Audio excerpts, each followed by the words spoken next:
Good afternoon students, concept classes की online classes में आज आपका वेलकम है। आज हम फर्स्ट एक्सरसाइज की रिवीजन करेंगे यानी वैदिक गणित की। देखो उसमें आपकी जो नई वाली बुक है या जो नया सिलेबस है उसमें एक ही एक्सरसाइज है, उसमें 5 क्वेश्चन है। एक तो आएगा आपके स्क्वायर का, एक आएगा क्यूब का और 3 अलग-अलग विधियां दे रखी है भाग की, ध्वजांक, सूत्र प्रावर्त योजित और सूत्र निखिलम। तो हम सबसे पहले निखिलम विधि से क्या करते हैं, स्क्वायर फाइंड आउट करते हैं। देखो निखिलम विधि से स्क्वायर फाइंड आउट करने के लिए हमारे पास में दो तरह के क्वेश्चंस आएंगे। एक तो आएगा बेस मेथड यानी आधार से, एक आएगा सब बेस मेथड यानी उप आधार से। तो हम सबसे पहले आधार वाला करते हैं। देखो अगर मान लीजिए आपको 14 का स्क्वायर फाइंड आउट करना हो तो आपको यहाँ लिखना पड़ेगा संख्या कितनी है यानी नंबर कितना है 14, फिर डेविएशन यानी विचलन कितना आएगा इसमें +4 आएगा। ठीक है, इसका सूत्र देखो, इसका सूत्र होता है n + d स्क्वायर यानी संख्या प्लस विचलन और विचलन का स्क्वायर। ठीक है, देखो इसमें रख देते हैं, ये सूत्र एक ही है इंग्लिश मीडियम के लिए, हिंदी मीडियम के लिए। तो यहाँ देखो संख्या कितनी है अपनी 14, विचलन कितना है +4, यहाँ पर विचलन का स्क्वायर करेंगे। तो आगे देखो क्या करते हैं, इसमें 18 और यहाँ आ जाएगा 16। ठीक है, अब देखो यहाँ पर है 16 और हमारे ये जो सवाल है इसमें 14 लिखा हुआ है यानी संख्या कितनी है 14, इसमें आधार यानी बेस कितना है 10 है, उसमें जीरो कितने हैं, एक जीरो है। तो आपको यहाँ एक अंक रखना है तो आपको ये एक इसको देना पड़ेगा। दिया गया आंसर कितना चाहिए इसका, यहाँ लिख देते हैं नीचे 19 और 6, ये लीजिए 196। इस हिसाब से आप आधार वाले क्वेश्चंस कर सकते हो। एक चीज और ध्यान रखना, अगर विचलन आपका यानी डेविएशन नेगेटिव है, माइनस में है, तो यहाँ क्या है घट जाएगा, ध्यान रखना। और यहाँ तो स्क्वायर है, कोई दिक्कत नहीं, प्लस ही रहेगा। अब ये देखो यहाँ हम करते हैं इसका 24 का करते हैं। 24 यानी इसमें आपको सब बेस यानी उप आधार कितना मिलेगा 2 मिलेगा। तो यहाँ देखो सबसे पहले लिख देते हैं नंबर यानी संख्या कितनी है 24, डी डेविएशन विचलन कितना है +4 सॉरी, और एसबीडी उपाधार अंक, सब बेस डिजिट उपाधार अंक कितना है देखो इसमें 2। अब देखो इसका फॉर्मूला, इसका सूत्र n + d स्क्वायर। ये तो है आपका आधार वाला यानी बेस वाला। हम इसमें क्या करते हैं, यहाँ SBD और लगा देते हैं यानी हिंदी में इसको लिखे तो उपाधार अंक और संख्या प्लस विचलन का स्क्वायर। उपाधार अंक कितना है 2, संख्या कितनी है 24, विचलन कितना है +4 और विचलन का स्क्वायर 16। देखो 2 28 16, ठीक है, ये 56 आ जाएगा और यहाँ 16 आ जाएगा। अब देखो इसमें भी हमारे पास क्या है, ये 24 है, 2 अंकों की संख्या है। इसमें हमारे आधार कितना है, बेस कितना है 10, ये ध्यान रखना 10, उसमें जीरो कितने होते हैं 1 होते हैं, तो हमें यहाँ 1 अंक रखना है। ठीक है, अगर मान लीजिए 2 मिनट के लिए हमारे यहाँ आधार या बेस होता 100 और यहाँ आती एक ही डिजिट, एक ही संख्या आती, तो आपको यहाँ 0 लगाना है। ये चीज ध्यान रखना स्टूडेंट। तो इस 1 को हम यहाँ शिफ्ट कर देते हैं, तो ये आ जाएगा 57 और ये 6, इसका आंसर आएगा 576। इस हिसाब से स्टूडेंट आप स्क्वायर निकाल सकते हो निखिलम मेथड से। एग्जाम में अगर हालांकि एक ही मेथड दिया हुआ है निखिलम का, तो आप निखिलम से कर लेना। ठीक है, तो देखो इसके बाद हम करते हैं क्यूब, जिसे आप नोट कर लेना, पॉज करके भेजा देते हैं। देखो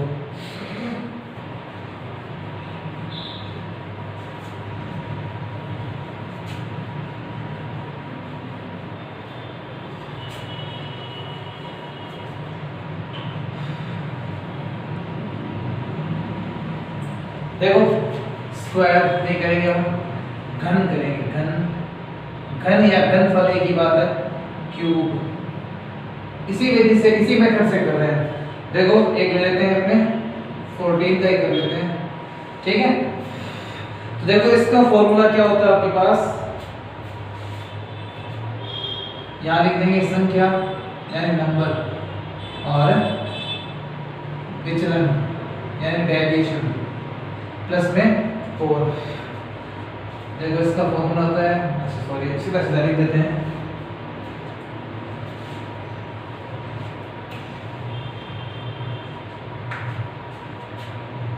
सबसे पीछे डेविएशन क्यूब, हिंदी में लिख देंगे, टेंशन मत लो, 3 इंटू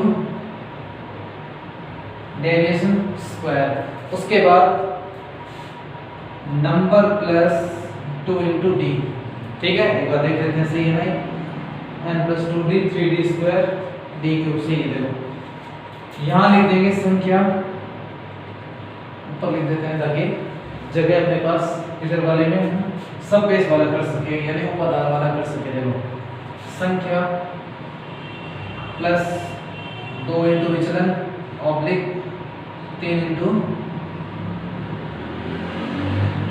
विचलन स्क्वायर विचलन क्यूब, ठीक है। देखो संख्या कितनी है हमारे पास 14, 2 इंटू विचलन यानी 2 इंटू 4 ऑब्लिक 3 इंटू विचलन स्क्वायर यानी 4 का स्क्वायर 4 का क्यूब, ठीक है। विचलन ही है यानी डेविएशन का ही क्यूब कर रहे हैं, यहाँ डेविएशन का स्क्वायर करेंगे तो यहाँ देखो कितना आएगा 64, ये आ जाएगा 16 को 3 से किया 48, 16 3 48, ये आ जाएगा 4 दूनी 8, 8 और 14 24 यानी 22 आ जाएगा 22। अब स्टूडेंट ध्यान रखना, क्योंकि हमारे पास संख्या है 24, उसमें विचलन प्लस 4 है यानी आधार कितना है 10 है, बेस कितना है 10 है, उसमें एक ही जीरो है, ध्यान रखना। तो हमें एक ही डिजिट एक ही अंदर रखना है, बाकी आगे शिफ्ट करते जाओ। तो यहाँ 4 आ जाएगा, ये 6 इसको दे देंगे तो 48 और 6 54, 54 का 4 आ जाएगा, 5 इसको दे देंगे 22 5 27, ये आपका क्या आ जाएगा, इसका क्यूब आ जाएगा। अब यहाँ हम एक करते हैं सब बेस वाला यानी उपाधार वाला क्यूब। देखो मान लेते हैं इस बार हम 25 का कर लेते हैं, 25 का क्यूब करते हैं, ठीक है। देखो संख्या यानी नंबर 25 विचलन d प्लस 5, देन इसके बाद इसमें हम लिखेंगे उपादान अंक यानी सब बेस डिजिट 2 है, ठीक है ना। उपादान क्या है 2, इसका देखो सूत्र क्या होता है n plus 2d oblique 3 into D square oblique, ये तो है आधार वाला यानी बेस वाला। हम इसमें क्या करते हैं इनटू करते हैं किसकी, यानी इसमें हम ये लगाएंगे उपादान वाला सब बेस वाला फॉर्मूला लगा रहे हैं। तो हम ये तो बेस का लिख दिया मैंने यानी आधार का लिख दिया। अब देखो इसके अंदर चेंज क्या होगा, यहाँ होगा SBD का स्क्वायर और यहाँ लिखा जाएगा SBD और वहाँ कुछ नहीं होगा। अब देखो हिंदी मीडियम में क्या लिखा जाता है, SBD का मतलब होता है उपाधार अंक, उपाधार अंक का स्क्वायर और संख्या प्लस 2 इंटू विचलन 3 इंटू विचलन स्क्वायर उपाधार अंक, शॉर्ट में लिख दिया, ठीक है स्टूडेंट, उपाधार, ठीक है ना। और यहाँ विचलन का क्यूब करेंगे। अब देखो क्या करते हैं, उपादान अंक यानी 2 का स्क्वायर, ठीक है, यहाँ 2 का स्क्वायर आ जाएगा। ऑब्लिक संख्या कितनी है 25, 2 इंटू विचलन यानी 2 इंटू 5 ऑब्लिक 3 इंटू 5 का स्क्वायर और उपादान कितना है 2, और यहाँ कितना लिखा जाएगा, सॉरी विचलन लिखना है यहाँ पर, तो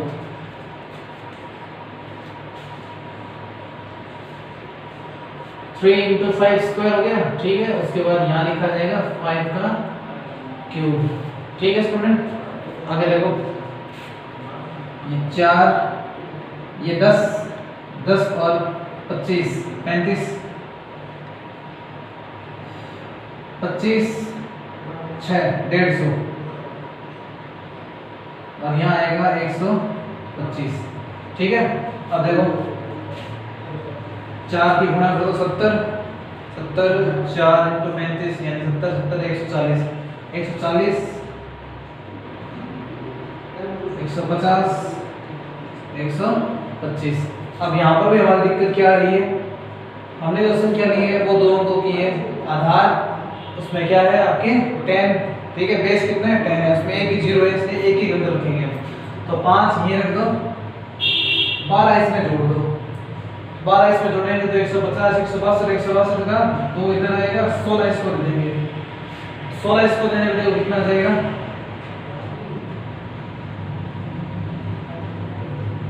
ये आएगा 156.25। ठीक है स्टूडेंट, आगे देखो,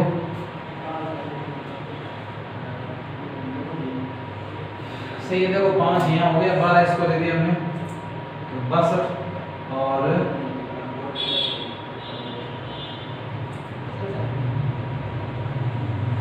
5 ये 12 यहाँ आ गया 2 162 162 का 2 हो गया, 16 इसको दे दिया 6 5 56 25। ठीक है, इस हिसाब से आप उसको क्या है पॉज करके नोट कर लेना। आगे देखो,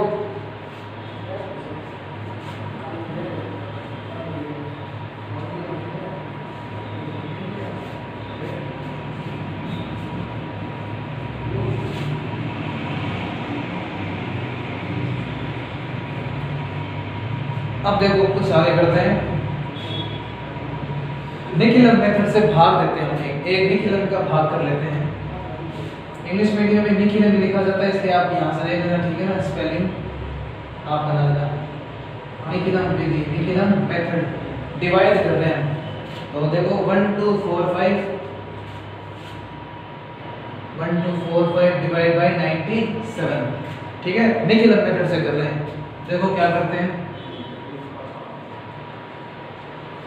यहाँ 97 आ जाएगा, ये है आपका डिवीजन। ये क्या है डिवीजन यानी भाजक।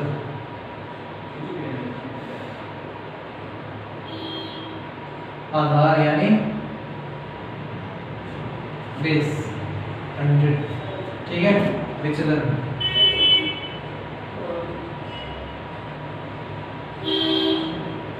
डेविएशन। देखो डेविएशन यानी विचलन निकालने के लिए क्या करते हैं, BDN base minus division, base minus division. तो 100 में से 97 अगर जाता है तो 3 बचता है, लेकिन वो 03 बचता है, ध्यान रखना, क्योंकि हमारे पास आधार में 0 कितने हैं 2, इसलिए 2 अंक रखने हैं। ठीक है ना, अब देखो इसमें वापस वही बात है, 2 0 है इसलिए यहाँ से भी 2 डिजिट 2 अंक बाहर रखे जाएंगे और 1 2 ही अंदर रहेगा। समझ आ गया होगा, लास्ट के 2 अंक बाहर रख दो। क्यों 2 अंक रखेंगे, क्योंकि हमारे पास यहाँ 0 कितने हैं, आधार में 2 है इसलिए 2 बाहर रहेगा। अगर मान लो यहाँ 10 होता 10 यानी 1 0 होता तो हम 1 रखते बाहर और ये 4 अंदर आ जाता, लेकिन फिलहाल अपने पास 2 अंक है, सॉरी 2 0 इसलिए 2 अंक यानी 2 डिजिट बाहर रहेंगे। अब देखो करते क्या है, इस 1 को तो सीधा सीधा लिख दो, कुछ नहीं करना है। इस 1 को फिर इस 0 से और इस 3 से अलग अलग इंटू करो, 0 3। समझ आ गया, उसके बाद ये 1 लिख चुके हैं, अब ये 2 और 0 को जोड़ दो, ये मत जोड़ना है। ठीक है, ये जुड़ गया, अब 2 की वापस इन दोनों से इंटू कर दो, 0 और 6। अब आप सोच रहे हो सर कब तक करेंगे, इसको भी जोड़कर मल्टीप्लाई करेंगे? नहीं करना है, क्यों? क्योंकि लास्ट डिजिट के नीचे डिजिट या अंक आ चुका है। अगर ये नहीं आता ना, अगर मान लो अच्छा यहाँ आता सपोज दैट और 5 के नीचे खाली होती जगह तो हम वही करते हैं, लेकिन फिलहाल 5 के नीचे 6 आया हुआ है यानी लास्ट डिजिट के नीचे डिजिट या अंक आ चुका है, तो ये आपको स्टॉप करना है। अब इसको सिर्फ आप जोड़ दीजिए, आपका उत्तर आ जाएगा। देखो 6 और 5 कितने होते हैं 11। एक हासिल भाई यहाँ लगा दो, 5 और 3 8। ये है आपका भागफल, ये आपका शेषफल, दैट्स ऑल। ये है क्वोशिएंट, ये है रिमाइंडर, ये है। ठीक है ना, अब देखो यहाँ करते हैं इस साइड पर, देखा इसे आप पॉज करके नोट कर लेना। ठीक है, मैं वहां आपको बता रहा हूँ सूत्र प्रावर्ती योजक से एक डिवाइड, ऐसा एक डिवाइड है, बहुत ही शानदार मेथड है वो भी। सूत्र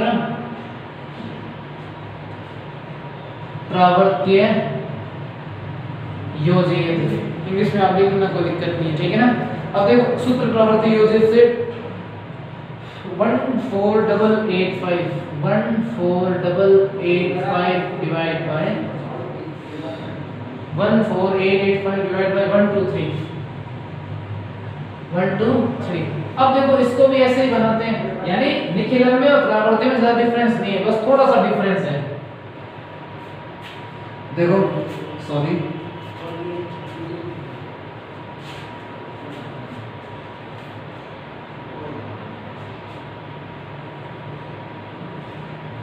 अब देखो यहां लिखा जाएगा 1 2 3, डी यानी डिवीजन, ठीक है, ऐसा लिख दूंगा मैं थोड़ा सा, डिवीजन यानी भाजक, बेस यानी आधार, कितना आएगा 100 ही आएगा क्योंकि 100 के पास में है ये। अब देखो विचलन, डेविएशन है विचलन। अब देखो इसमें तो हमने क्या किया था, इसमें हम बेस यानी आधार में से घटाते थे, नीचे वाले में से घटाते थे, इसमें ऊपर वाले में से नीचे वाला घटाएंगे, यानी 1 2 3 में से 100 अगर माइनस करते हैं हम 23 आता है। और अलग अलग इसमें भी अलग अलग ही ट्रीट किया जाता है, ठीक है, इसमें भी अलग अलग ही ट्रीट करेंगे। अब एक स्टेप और इसके अंदर यहां लिखा जाएगा मॉडिफाइड डिजिट या करेक्टेड डिजिट,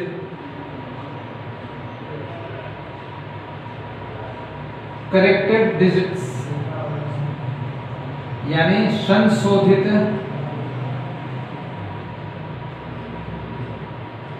अंक।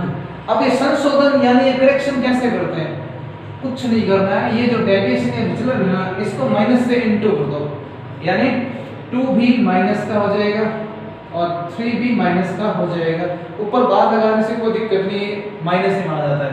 अब उसके बाद देखो इसको हम यहाँ और यहाँ लिखेंगे, कैसे लिखेंगे, सेम यही पैटर्न है, एकदम पैटर्न कॉपी है इसकी।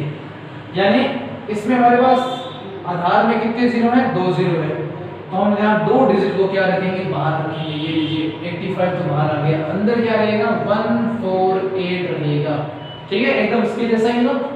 अब इस 1 को तो एज इट इज लिख दो। अब इस 1 को हम इस तरह से इंटू करते हैं, देखो ये लीजिए 2, ये लीजिए 3। अब इसमें इसको हालांकि जोड़ दें लेकिन यहाँ ये माइनस का है, ठीक है ना, इसलिए इसको क्या करते हैं, घटा देंगे, ये आ जाएगा 2, कितना आएगा 2। अब इस 2 से इसको और इसको दोनों को इंटू कर दो, 2 2 जा 4 माइनस में 2 3 जा 6, ये लीजिए माइनस में, यहाँ तो कोई प्रॉब्लम नहीं है। उसके बाद देखो ये आपने पहले यहाँ जोड़ दिया, मतलब घटा दिया जो भी है, सॉरी। अब इसमें भी देखो 8 में से ये और ये दोनों माइनस होंगे क्योंकि माइनस का है, तो 7 8 में से 7 जाएगा, 1 बचेगा। अब इस 1 की इस तरह से इंटू कर दो, ये लीजिए 2 बार 3 बार, ठीक है, यानी माइनस में। अब देखो 8 में से ये 8 जाएगा 0, 5 में से 3 जाएगा 2, दैट्स ऑल, ये आपका आंसर आ गया। यानी ये क्वोशिएंट है, यानी भागफल है। ये क्या है, भागफल।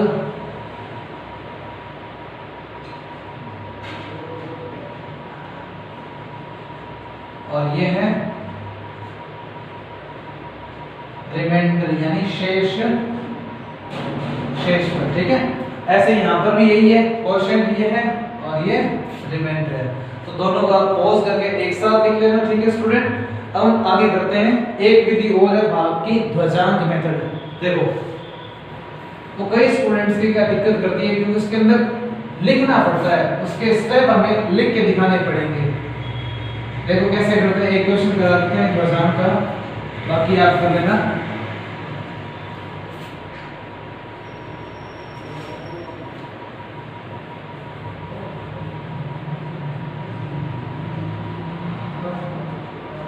देखो ये करते हैं 98765,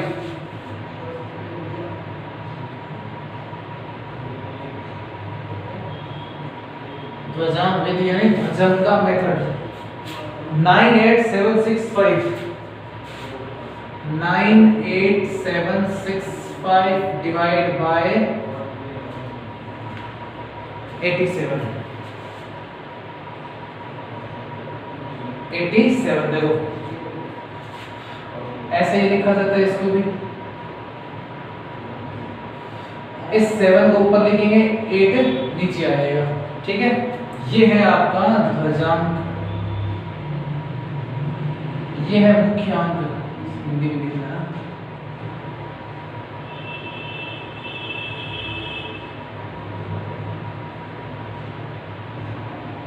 मुख्यांक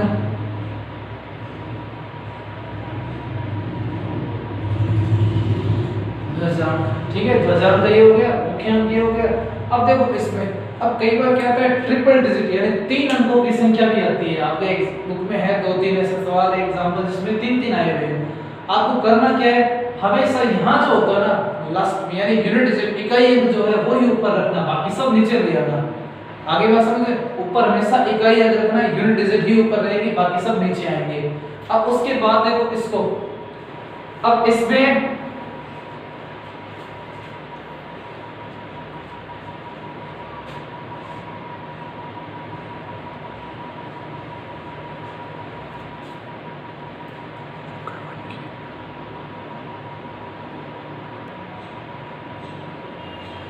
देखो इकाई अंक यानी यूनिट डिजिट ही ऊपर रहेगी, बाकी सब नीचे ही आएंगे। अब ऐसे इसके अंदर देखो बीच में क्या रखेंगे, लास्ट में क्या रखेंगे।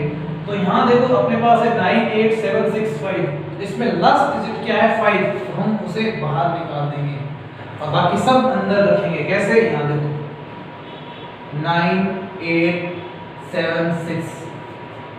अब आप सोच रहे हो सर आपने एक डिजिट को बाहर, एक अंक बाहर क्यों रखा, तो यहाँ पे ऊपर एक रखा है ना, एक रखा है, इसलिए आपको एक अंक बाहर लगाना है। ठीक है ना, और हम लोग एक ही ऊपर रखेंगे, इसलिए हम हमेशा ही एक ही बाहर रखेंगे, ध्यान रखना। अब देखो क्या करते हैं, अब इस 8 का इस 9 में भाग लगाते हैं। 9 में अगर मैं 8 का भाग लगाता हूं यहाँ पर, तो मेरे पास देखो भागफल यानी क्वोशिएंट कितना आएगा। मैं थोड़ा स्टूडेंट आपको अलग से बता देता हूँ ताकि बार बार क्या कंफ्यूजन नहीं होगा। मैं यहाँ लिख देता हूँ, भागफल को मैं लिखने वाला हूँ Q। ठीक है ना, भागफल को Q लिखूंगा मैं और शेषफल को लिखूंगा मैं R। ठीक है ना, फिर एक नया भाज्य नाम आता है, नया भाज्य, उसको मैं लिखूंगा ND। ध्यान रखना स्टूडेंट, हिंदी मीडियम का हो ये नोट कर लेना। ठीक है ना, बार बार मैं क्या ये इंग्लिश वाला लिखूंगा फिर मैं। और एक आता है संशोधित भाज्य, संशोधित भाज्य जिसे हम लिखेंगे CD। ND new dividend, CD corrected dividend. ठीक है ना, देख लेना। तो मैं यहाँ लिख रहा हूँ Q, क्वोशिएंट कितना आएगा, 1 आएगा, रिमाइंडर में कितना आएगा, 1 आएगा। अगर आपको ये नहीं समझ में आता है तो आप रफ कॉपी में 9 में 8 का भाग लगा के देख लेना, डिवाइड करना, 1 आ जाएगा, एक शेषफल आएगा, एक ही भागफल आएगा। अब देखो यहाँ लिखेंगे न्यू डिविडेंड, वहां से लिखेंगे ना न्यू डिविडेंड कितना है, अच्छा एक यहाँ लिख देंगे, एक यहाँ लिख देंगे। न्यू डिविडेंड अपन ये आएगा यहाँ पर 18, कितना आएगा 18। फिर इसका करते हैं करेक्शन, यानी इसका करेक्टेड डिविडेंड देखो कैसे निकाला जाएगा। इस 18 में से, इस 18 में से 1 और 7 की गुणा है ना वो घटा दो, 1 × 7 की गुणा, जब 18 में से 7 जाएगा 11 बचेगा, क्या बचेगा 11। सेकंड नंबर पे देखो 11 में भाग लगाते हैं 8 का, 11 में क्या लगेगा, इस 8 का भाग लगेगा, तो क्वोशिएंट कितना आएगा, 1 आएगा, रिमाइंडर कितना आएगा, शेषफल 3 आएगा। ठीक है, तो ये वापस 1 यहाँ लिख दिया, 3 हम यहाँ लिख रहे हैं।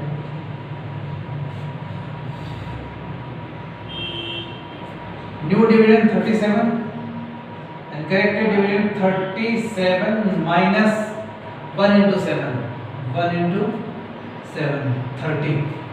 ठीक है, अब देखो आगे क्या करते हैं, थर्ड नंबर पे 30 में इस 8 का, इस 8 का डिवाइड कर दो, भाग दो, क्वोशिएंट आ जाएगा 3।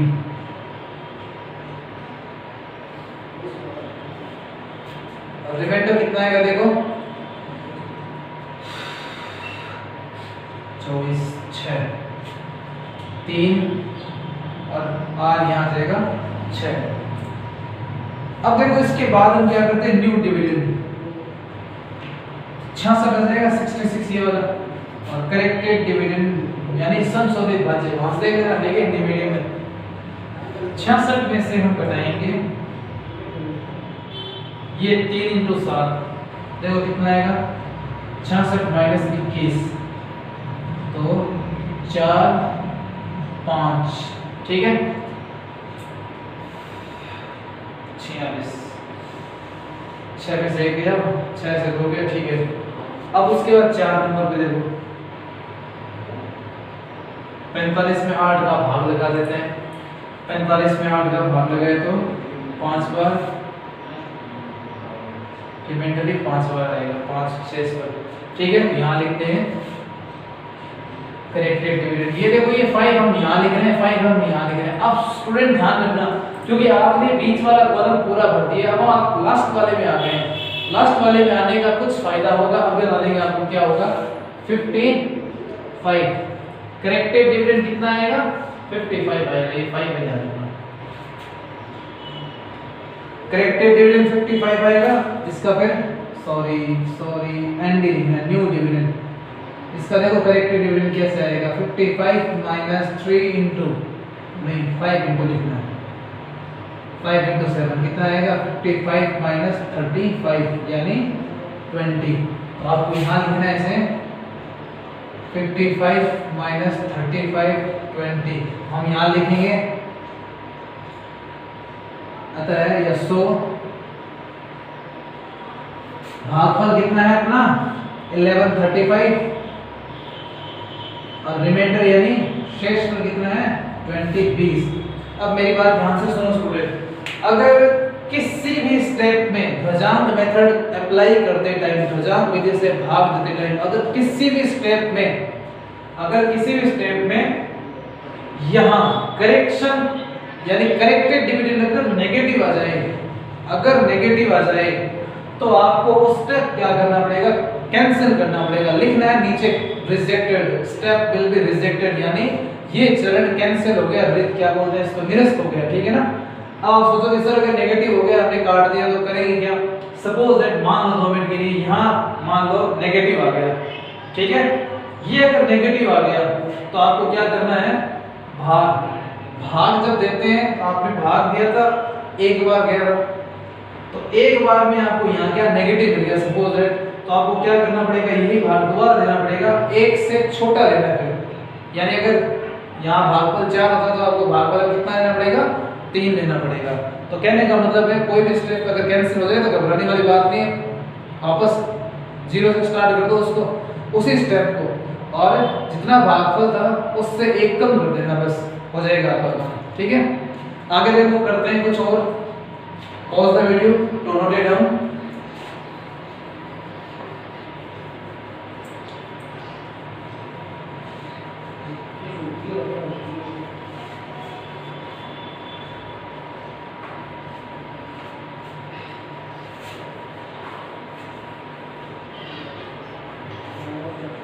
देखो अब हम इसके अलजेब्रा देखते हैं बीजगणित की हमारे बुक में है कुछ ठीक है ना बीजगणित की वैदिक गणित की अलजेब्रा यानी बीजगणित देखो कैसे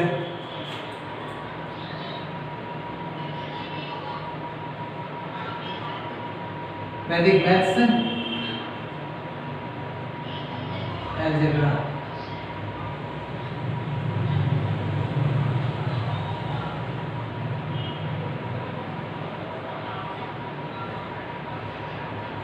वैदिक गणित की बेस गणित एक नंबर का क्वेश्चन मान के चलो स्टूडेंट कंफर्म है आएगा ही आएगा ठीक है और बहुत इजी है 2 या 3 में आंसर आ जाता है बस आपको ध्यान ये रखना है।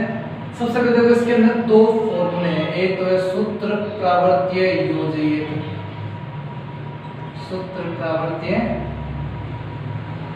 योजित ठीक है ना। इस सूत्र प्रावर्तीय योजित में आपको 4 एप्लीकेशन याद करनी है ax plus b equals to cx plus d b ax plus b upon p cx plus d upon q x plus a x plus b x plus c x plus D और d में m upon x plus a m upon 0। ये चार हम लोगों को याद करनी है, ठीक है। ये याद कर लो और इनके आंसर आप रफ कॉपी के अंदर निकालना सीख लो। अगर आप इनके आंसर भी याद कर सकते हो तो बहुत बढ़िया बात है, और अगर आंसर याद नहीं होते हैं, रट्टा नहीं मारा जाता सीधी बात है मैथ में, अगर फिर भी मान लो रट्टा मार सकते हो तो रट्टा मार लेना इसके आंसर का। लेकिन अगर मान लो रट्टा नहीं मारना है तो आपको सीखना है, तो आप एक काम करें, इन चारों का सॉल्यूशन रफ कॉपी के अंदर कर लें। मैं आपको बताता हूं कैसे कैसे करना है, ठीक है ना। मान लो आपके एग्जाम में क्वेश्चन आ गया 5x plus 2 equals to 3x plus 1। मान लो ये क्वेश्चन आ गया, ऊपर लिखा आ गया वैदिक गणित से ही सॉल्व करें, solve by Vedic math only. तो क्या करना है, आपको सबसे पहले चेक करना है कि ये आपके जो याद है ना आप लोगों को, कौन सी एप्लीकेशन से मैच हो रहा है। देखो इससे नहीं हो रहा, इससे नहीं हो रहा, इससे नहीं हो रहा, इससे हो रहा है, ठीक है ना। तो अब आपको याद तो आ गया कि इससे हो रहा है, अब आपको करना क्या है, इस एप्लीकेशन का रफ में सॉल्यूशन कर लेना। क्या कर लेना, सॉल्यूशन रफ कॉपी के अंदर पीछे वाले पेज पे क्या करेंगे, पक्षांतरण कर लो, ट्रांसफॉर्मेशन, ये इधर भेज दो, बी इधर भेज दो, ऐसे। देखो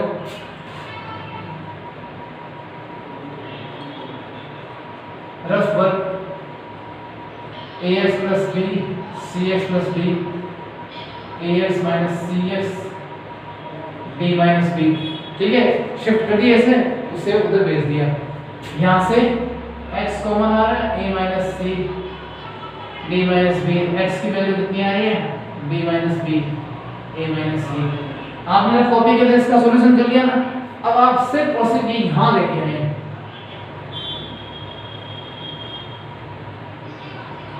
आप यहाँ लिख देना ax plus b cx plus b, ठीक है ना।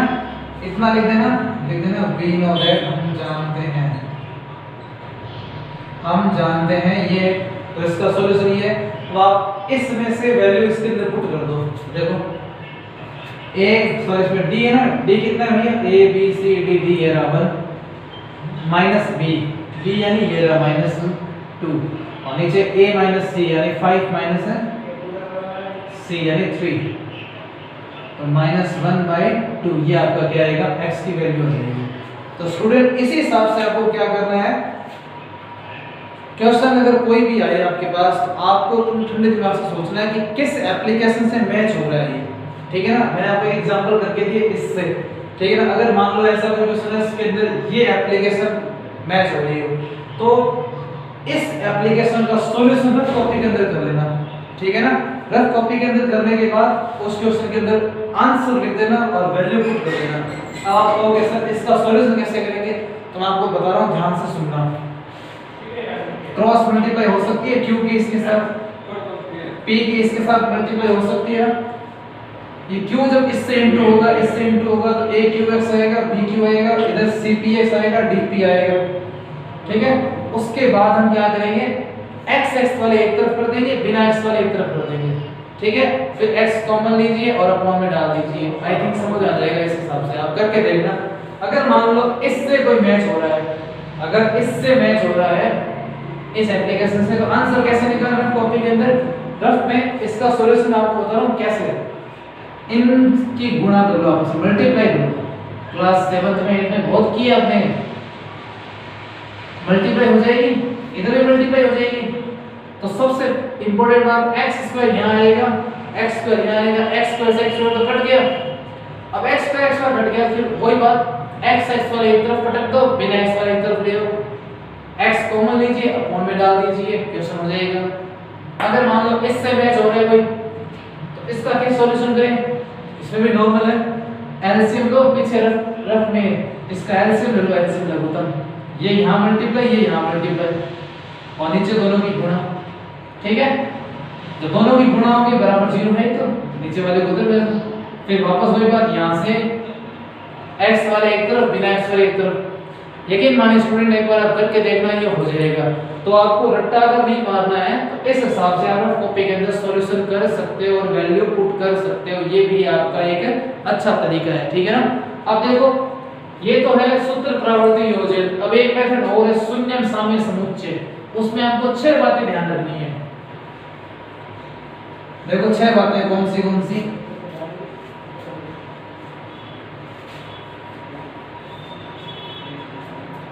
देखो शून्य साम्य समुच्चय, शून्य साम्य समुच्चय, ठीक है। अब देखो इसके अंदर क्या है, 6 बातें हैं इसके अंदर।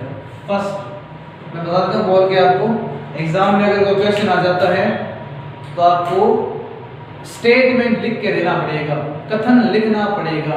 तो देखो पहले वाला जो स्टेटमेंट है, कथन है, उस पे बेस्ड, उस पे आधारित एक क्वेश्चन करते हैं। सबसे पहले 4x + 3x 2x + 5x, मान लो ये कोई क्वेश्चन आ गया और इसने आपसे पूछ लिया what is the answer of what is the value of x by Vedic math only, बीजगणित से बताइए कितना आएगा। तो इसमें हम लिखेंगे x = 0, x = 0। रीजन ये है हिंदी मीडियम में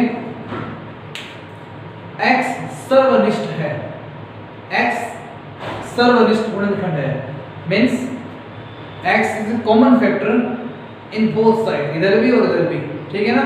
इस हिसाब से आपको क्या x की वैल्यू 0 लिखने में कोई दिक्कत नहीं होगी। एक बार अपनी बुक में भी आप स्टेटमेंट देख लेना, बढ़िया रहेगा।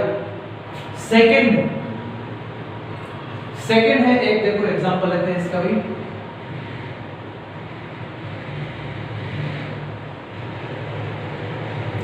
मान लो इधर है ये,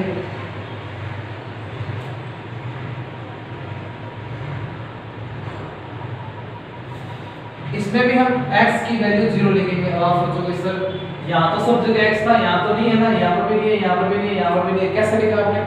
देखो यहाँ लिखेंगे स्वतंत्र पद दोनों तरफ समान है। हिंदी मीडियम में क्या लिखेंगे?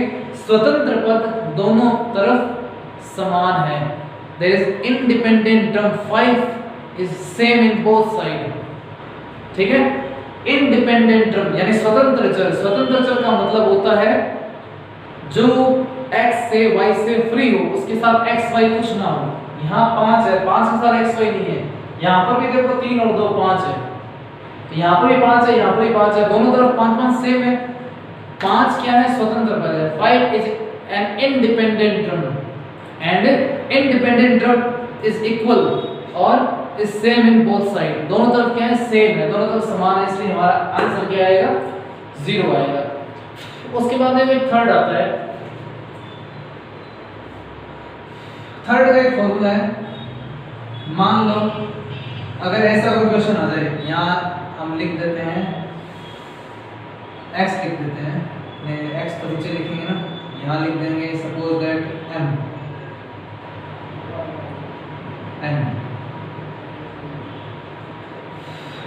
ऐसे आ जाए कि आपसे पूछ लिया जाए आंसर बताओ x की वैल्यू क्या आएगी वैदिक मैथ से, तो क्या करेंगे हम? यहाँ n है, ध्यान नहीं ये m लिखना है, दोनों तरफ क्या है? सेम। यानी अगर किसी भी इक्वेशन में अंश समान हो, अंश समान हो, देखो यहाँ पर 2 पद हैं, दोनों पदों में अंश समान है, तो आपको क्या करना है? दोनों हरों का योग बराबर 0 लिखना है।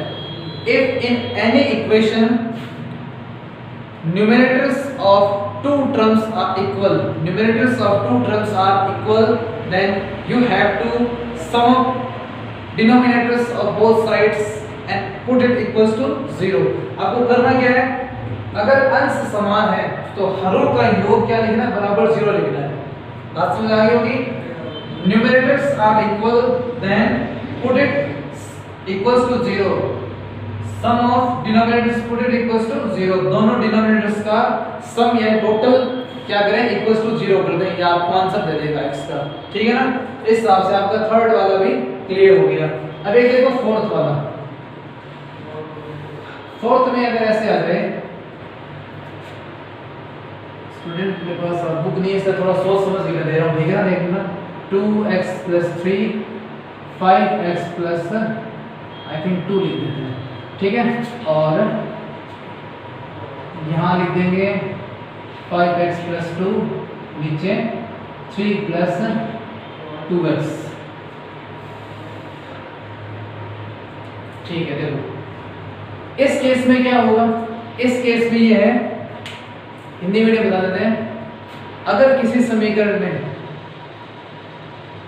दो तरफ दो पद हो, इस साइड और इस साइड हो, दोनों तरफ क्या है, फ्रैक्शन ऑफ भिन्न हो, तो आपको क्या करना है, अंशों का योग, अंशों का योग अगर हरों के योग के बराबर आ जाए, if sum of numerators equals to sum of denominator, अगर हरों का योग और अंशों का योग अगर बराबर आ जाए, सेम आ जाए, तो आप उस योग को क्या करोगे, 0 के बराबर रखोगे।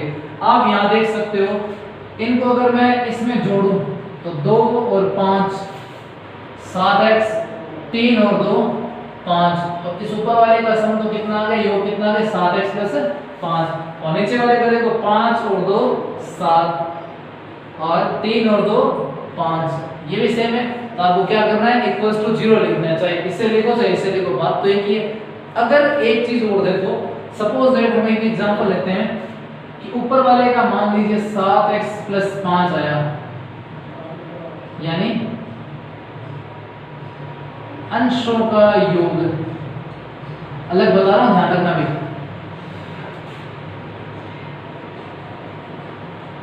अगर अंशों का योग ये आ गया सपोज दैट, और हरों का योग यानी डिनोमिनेटर्स का सम, अगर हरों का योग ऐसे आ जाए तो उसमें कंफ्यूज होने वाली बात नहीं है, ये दोनों सेम ही है। सेम कब है, जब इसमें से हम क्या कर लेंगे, 2 कॉमन ले लेंगे ना, इसका मतलब अगर अंशों का योग और हरों का योग एग्जैक्टली इक्वल ना आए, if sum of numerators not equals to exactly not equals to sum of denominator, then it may be equal in ratio, यानी कोई अनुपात में बराबर हो सकता है। आप देखो 7x प्लस 5 है, यहाँ 14x प्लस 5 है, तो दोनों में से अगर 2 कॉमन ले लेते हैं हमारे पास में सेम आ रहा है, देखो ये, ठीक है ना, तो अनुपात के हिसाब से देखें तो इसके अपॉन इसको लिख के देखो तो 1/2 आ रहा है। वैसे आपको अनुपात की जरूरत नहीं पड़ेगी, बस आपको जो बता रहा हूँ उसका आपने ध्यान रखना, अगर योग बराबर है तब तो सीधा सीधा लिख दो, और अगर नहीं है तो कुछ कॉमन लेके देख लो, कॉमन लेने के बाद में अगर इक्वल आ जाए तो भी आपका ये फंडा अप्लाई हो जाएगा। अब देखो फिफ्थ वाला क्या कहते हैं, फिफ्थ वाले में ये बोला गया है, अगर ऊपर वालों का सम, ऊपर वालों का योग नीचे वालों के योग के एग्जैक्टली बराबर नहीं आया, एकदम किसी भी तरीके से बराबर नहीं आ रहा है, मतलब कॉमन लेने के बाद भी बराबर नहीं आ रहा है, तो आप क्या करोगे, तो आपको देखो एक काम करना है, तो उस टाइम आपको एक काम कर लेना स्टूडेंट, मैं इसे बता देता हूं मैं, अगर मान लो योग बराबर नहीं है तो आप एक काम करें, ऊपर वाले में से नीचे वाला घटाते हैं, घटा सकते हैं, सब्ट्रैक्शन करना है, सब्ट्रैक्ट डिनोमिनेटर फ्रॉम न्यूमरेटर और न्यूमरेटर फ्रॉम डिनोमिनेटर। मेरे कहने का मतलब है ऊपर वाले में से नीचे वाला घटा दो या नीचे वाले में से ऊपर वाला घटा दो, बस ध्यान रखना है जैसे यहाँ घटा रहे हो वैसे यहाँ घटाना, यानी इसमें से अगर इसे घटा रहे हो तो इसमें से इसको घटा देना, और अगर इसमें से इसको घटा रहे हो तो इसमें इसको घटा देना। मेरे कहने का मतलब है सब्ट्रैक्शन करना है, न्यूमरेटर से डिनोमिनेटर या डिनोमिनेटर से न्यूमरेटर, मतलब यहाँ जैसे घटा रहे हो सब्ट्रैक्ट कर रहे हो वैसे यहाँ कर लेना। अब इससे क्या होगा, इससे अगर सब्ट्रैक्शन करने के बाद में जो अंतर आता है, डिफरेंस आता है, वो अगर दोनों तरफ सेम आ गया तो उसको इक्वल टू 0 कर दो, और अगर मान लो एग्जैक्टली इक्वल नहीं आया, एकदम बराबर नहीं आया, तो कुछ कॉमन लेके देख लेना। और हाँ, अपने सिलेबस में या अपने पेपर में जो आएगा वो एकदम डेफिनेटली ही बराबर आएगा, टेंशन मत लो, डेफिनेटली बराबर आएगा या कुछ कॉमन लेने के बाद बराबर आ जाएगा। आप ये मत सोचना कि सर ना तो जोड़ने पे आया ना सब्ट्रैक्शन करने पे आया, हमारा तो कहीं से भी बराबर नहीं आया, इसका मतलब आपने कहीं कैलकुलेशन गड़बड़ की है, ध्यान रखना। क्योंकि दिक्कत कहाँ आती है, सब्ट्रैक्शन जब करते हैं ना बाकी करने में दिक्कत आती है। जैसे देखो इसको बताता हूँ आपको, 2x प्लस 3 में से मुझे माइनस करना है 5x प्लस 2। अब स्टूडेंट क्या करते हैं, सीधा सीधा चिपका के आ जाते हैं, ये गलत है। क्यों? क्योंकि बाहर माइनस था तो आपने इसे चेंज नहीं किया। अब ये यहाँ गलती हो गई तो आप ब्लेम करते हो पेपर मुश्किल था, इस हिसाब से नहीं। ध्यान रखना बाहर अगर माइनस है तो क्या करेंगे, अंदर भी माइनस करेंगे, फिर आराम से माइनस करते रहना इसमें। अब एक देखो छठी एप्लीकेशन, मैंने स्टूडेंट आप मुझसे बोल के बताया, आपकी बुक में सब कुछ लिखा हुआ है, आप वहां से पढ़ जरूर लेना।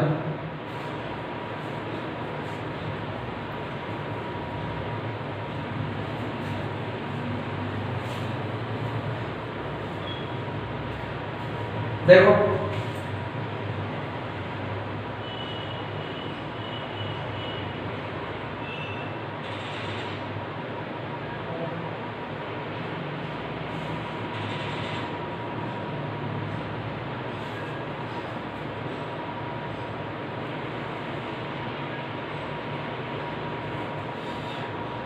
अगर किसी इक्वेशन में इस साइड भी और इस साइड दोनों तरफ दो दो पद हो, ठीक है, और इधर वाले में भी इधर वाले दोनों तरफ में अंश क्या है, समान है। पहली कंडीशन क्या है, अंश समान है। दूसरी कंडीशन क्या है, हरों का योग बराबर है। यानी इस इक्वेशन में, किसी इक्वेशन में अगर इस साइड और इस साइड दोनों तरफ न्यूमरेटर सेम है, चेक करो न्यूमरेटर सेम है, और डिनोमिनेटर्स का सम यानी हरों का योग भी सेम है, चेक करो यहाँ कितना आ रहा है 3x + 5, इन दोनों को जोड़ के देख लो, और इधर भी इन दोनों को जोड़ करके देख लो, बराबर आ रहा है ना।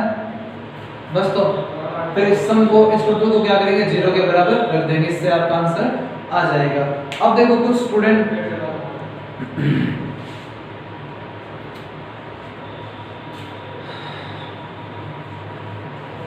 बस थोड़ा सा 5-7 मिनट एक टॉपिक और है, उत्तर जांचने की विधि। ये अभी जो एक साल में थोड़ा सा चेंज किए वैदिक गणित में, कुछ चीजें हटाई बहुत ज्यादा है, जोड़ी सिर्फ एक चीज है ये, और हम जो करेंगे ये, ठीक है ना। तो जिसके पास पुरानी वाली बुक है उस पे ये चीज है नहीं, क्योंकि क्लास 9 की बुक से क्या कॉपी की हुई है। तो आप एक बार 9th वाली बुक से जरूर देख लेना, नहीं तो आप यहाँ वीडियो पे जरूर देख सकते हो। हम डिवाइड चेक करेंगे नवांक मेथड से। देखो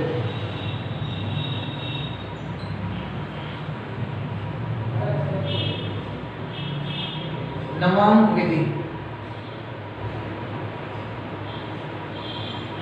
नवांक विधि से हम भाग चेक करेंगे। देखो कैसे, एक एग्जांपल लेते हैं, 4 to 8 3 डिवाइड बाय 7, 7 से भागफल यानी क्वोशिएंट कितना है 611 और रिमाइंडर कितना है 6, ठीक है ना। नवांक विधि से हम भाग चेक कर रहे हैं, हमारा सही है या नहीं है। इस मेथड में हम सबसे पहले फाइंड करेंगे बीजांक। क्या फाइंड करेंगे, बीजांक। देखो बीजांक निकालते कैसे हैं, कोई मुश्किल काम नहीं, छोटा सा है, आराम से हो जाएगा। जोड़ के देख लो, 4 2 6, 6 और 8 14, 14 3 17, 17 में 2 अंक आ गए तो 1 और 7 8 आ जाएगा। ऐसे यहाँ बताएंगे, देखो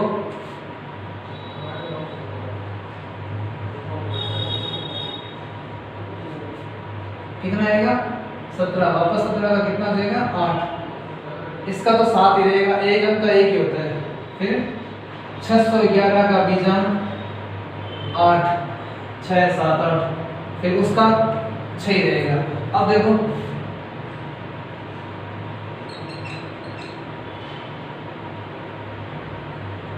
हम जानते हैं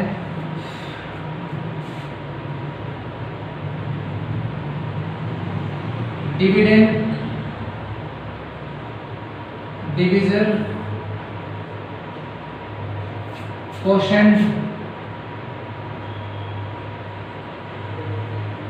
रिमाइंडर, भाज्य, भाजक, भागफल, शेषफल।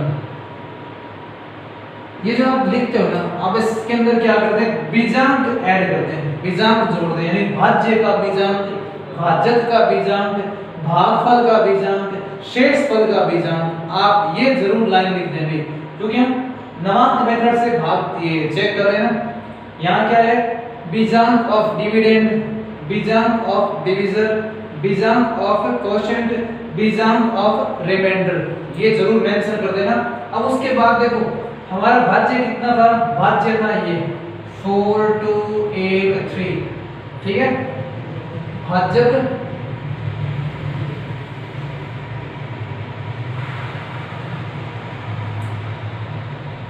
सही है, भाजक है 7 और ये है 611 प्लस शेष का कितना है 6, ठीक है। अब यहां करना क्या है, ऐसे नहीं कि मल्टीप्लाई करके ये कर दो, इसका नहीं करना है, नहीं, इसमें भी बीजांक निकालना है। इसका बीजांक कितना है देखो यहां लिख देंगे बीजांक, ये भी बीजांक, ये भी बीजांक और इसका यानी 6 का बीजांक, इसका बीजांक, सबका बीजांक लिखेंगे। इसका बीजांक कितना है हमारे पास में 8, 7 का 7 ही था, 611 का 8 आया था प्लस 6 था, 6 का 6 था 8, यहाँ ही 8 से 56, 56 प्लस 6 8, 56 और 6 62, 62 का वापस कितना आ जाएगा 8, 8 बराबर 8। ये आपका देखिए इधर वाले का बीजांक बराबर इधर वाले का बीजांक, यानी आपका भाग एकदम सही है, कोई डाउट नहीं है। एक और है एकादशांक मेथड, वो भी हम करेंगे। Pause the video, pause the video to note it down.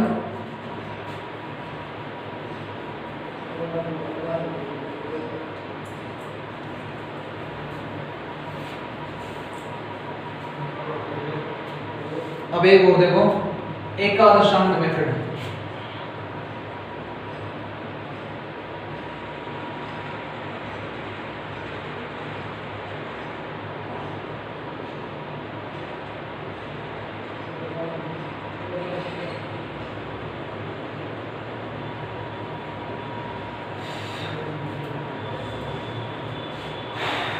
देखो एग्जांपल लेते हैं 6 7 8 9 डिवाइड बाय 12 लिखना है, बुक में ऐसे कर लेते हैं, कुछ ज़्यादा मुश्किल नहीं है। कोशेंट कितना आएगा, भागफल 565 और रिमाइंडर कितना आएगा 9। अब इस मेथड में बीजांक निकालेंगे, इसका अलग मेथड है बीजांक का, ठीक है ना। देखो 6 7 8 9 का बीजांक 6 7 8 9 का बीजांक देखो कितना आएगा, यहां से स्टार्ट करें 9, इसे माइनस कर दो, इसे प्लस कर दो, इसे माइनस कर दो, अल्टरनेट यहां से स्टार्ट करना है, जोड़ो घटाओ, जोड़ो घटाओ, add subtract, add subtract, add subtract, add subtract, ठीक है। ये तो 9 में कुछ नहीं, जोड़ो घटाओ, जोड़ो घटाओ, ठीक है ना। देखो इसका कितना आएगा 9 माइनस 8 1, 7 माइनस 6 1, तो 1 and 2।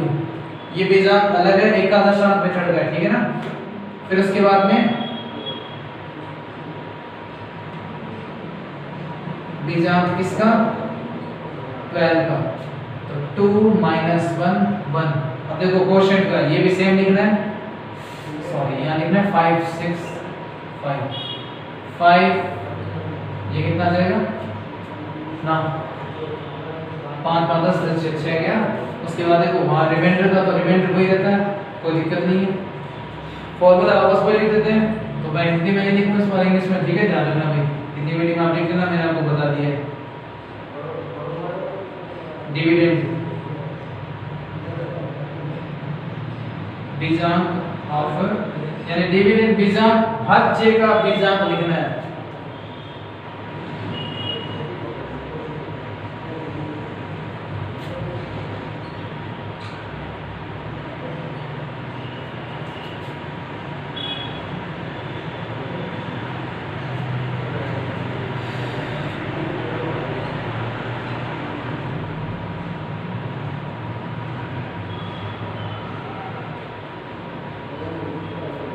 बीजांक ऑफ,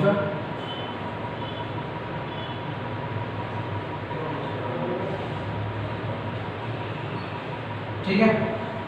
देखो डिविडेंड बीजांक कितना था, ये यहाँ पर डिविडेंड क्या था, ये था डिवीजन यानी भाजक, ये भाज्य है, ये भाजक, भागफल, शेषफल। इसका कितना लिखेंगे 2। डिविजन, डिविजन कितना था, ये था 1 इंटू बीजांड ऑफ क्वोशिएंट, क्वोशिएंट का कितना बीजांड था 4, उसका कितना था 6।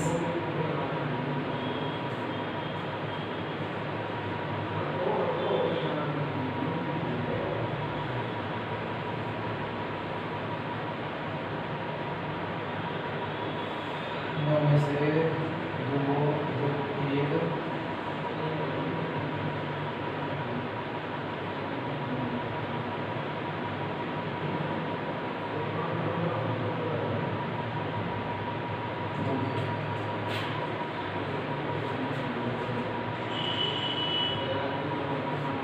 6 7 8 9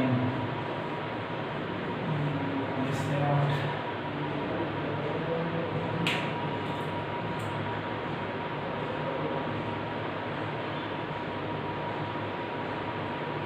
9